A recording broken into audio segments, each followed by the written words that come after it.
매일 쏟아지는 글로벌 경제 뉴스, 정확한 통찰과 분석을 통해 쉽고 빠르게 전해드립니다. 여기는 KB증권 마블TV입니다.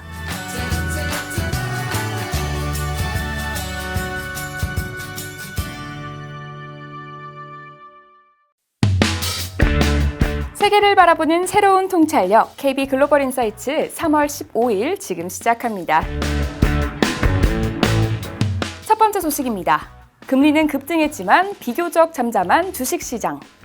미국 국채 10년물 금리가 큰 폭으로 상승하면서 다시 1.6%를 상회했습니다. 미국 국채 10년물 금리는 전일 대비 10.8bp 상승한 1.635%로 한 주를 마감했는데요. 지난주 중반에는 1.5%를 하회했지만 바이든 대통령이 1조 9천억 원 달러 규모의 추가 지원안에 최종 서명하고 5월 1일까지 18세 이상 모든 성인들에게 백신 접종 자격을 부여하겠다고 하면서 경기 회복 기대가 더욱 높아졌고 금리가 급등했습니다. 금리가 급등했지만 주가지수 흐름은 비교적 견고합니다. 금리가 전일 대비 10bp 이상 상승했지만 다우 산업지수와 S&P 500지수는 사상 최고치를 경신했는데요. 3대 주가지수 중에 유일하게 하락한 나스닥 종합지수는 전일 대비 0.59% 하락에 그쳤습니다. 최근 한 달 동안의 미국 국채 10년물 금리와 나스닥 종합지수를 회귀 분석하면 2% 이상 하락해도 이상하지 않을 상황인데요. 대형주를 기준으로 성장주와 가치주의 성과를 비교하면 성장주 성과가 가치주에 비해 1.5%포인트가량 부진했던 건 사실입니다. 그러나 금리가 상승하면서 성장주가 부진했지만 주식시장 전반으로 보면 견고했다고 보는데요. 올해 초까지 상승세가 컸던 만큼 최근 금리 상승에 예민하게 반응했던 반도체주와 친환경주의 지난주 금요일 낙폭도 크지 않았습니다. 주식시장이 안정을 찾은 이유는 두 가지로 보입니다. 첫 번째, 금요일에 나타난 금리 급등세가 단기적으로 계속되기 어렵다는 인식 때문인데요. 한국 시각으로 이번 주 목요일 새벽에 마치는 FOMC를 앞두고 금리 급등세가 지속되면서 금융시장 불확실성이 높아지면 연준의 대응 가능성이 높아질 것입니다.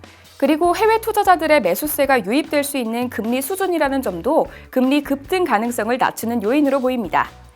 두 번째, FOMC를 전후로 최근에 금리를 끌어올린 정책 불확실성이 점차 완화될 것이라는 기대도 시장 안정에 기여할 전망입니다. 앞으로 금리가 상승해도 수급과 정책 불확실성이 아닌 경기 회복 기대가 금리 상승을 이끌 것으로 보입니다. 이번 FOMC에서 2023년 점도표가 일부 상향 조정될 가능성이 있는데요. 현재 제로금리를 전망하는 12개 점 중 4개 이상이 상향 조정될 경우 2023년 점도표의 중간값은 지금보다 0.5회 또는 1회의 기준금리 인상을 전망하게 될 것입니다. 여전히 시장의 3, 4회 인상과는 거리가 있지만 경기 회복 전망이 가시화되면서 FOMC의 기준금리 인상 전망도 형성되는 것으로 해석될 전망인데요. 이미 양적 완화 규모 축소와 같은 통화정책 정상화 없이 시장이 조정을 받았기 때문에 기준금리 인상 전망이 제시되더라도 시장에 미치는 영향은 제한될 것으로 보입니다. 두 번째 소식입니다. 공화당의 지지를 이끌어내기 위한 귀표 예산을 추진하는 민주당. 민주당이 공화당의 인프라 투자 지지를 이끌어내기 위한 방편으로 커뮤니티 프로젝트 펀딩을 제안했습니다. 의원들이 속한 지역구의 특정 프로젝트에 일정액을 지출할 수 있도록 행정부에 지시할 수 있게 하는 것을 귀표 예산이라고 하는데요. 하지만 의원들이 연방 예산을 따와서 자기 지역구에 불필요한 프로젝트에 사용하는 관행 때문에 귀표 예산이라는 용어는 다소 부정적으로 인식되고 있습니다.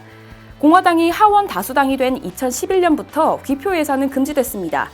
그러나 상하원 다수당 지위를 확보한 민주당은 귀표 예산을 부활시키려고 합니다. 이름도 커뮤니티 프로젝트 펀딩이라고 바꿔서 부정적인 이미지를 없애려고 노력하는데요. 바이든 대통령이 추진하는 인프라 투자안에 공화당 의원들의 지지를 끌어내기 위한 것입니다. 귀표 예산이 부활할 경우 공화당 의원들이 자기 지역구에 필요한 인프라 예산을 받기 위해서 인프라 투자안을 지지할 수 있기 때문입니다. 공화당 내부의 의견은 분분하지만 점차 지지를 얻는 분위기입니다. 각 의원들이 지지하는 프로젝트에서 자신 또는 자기 가족의 이해관계가 없다는 걸 증명해야 하고 할당받은 자금이 계획대로 사용됐다는 감사를 받아야 하는 절차를 보강할 예정인데요. 전체 재량 지출에서 귀표 예산의 비중을 1% 미만으로 제한하고 의원들이 제출할 수 있는 프로젝트도 최대 10개로 제한했습니다. 귀표 예산의 투명성을 높이는 조치가 강화될 경우 찬성할 수 있다는 공화당 의원들이 많아지고 있다고 합니다. 지금까지 글로벌 인사이트였습니다.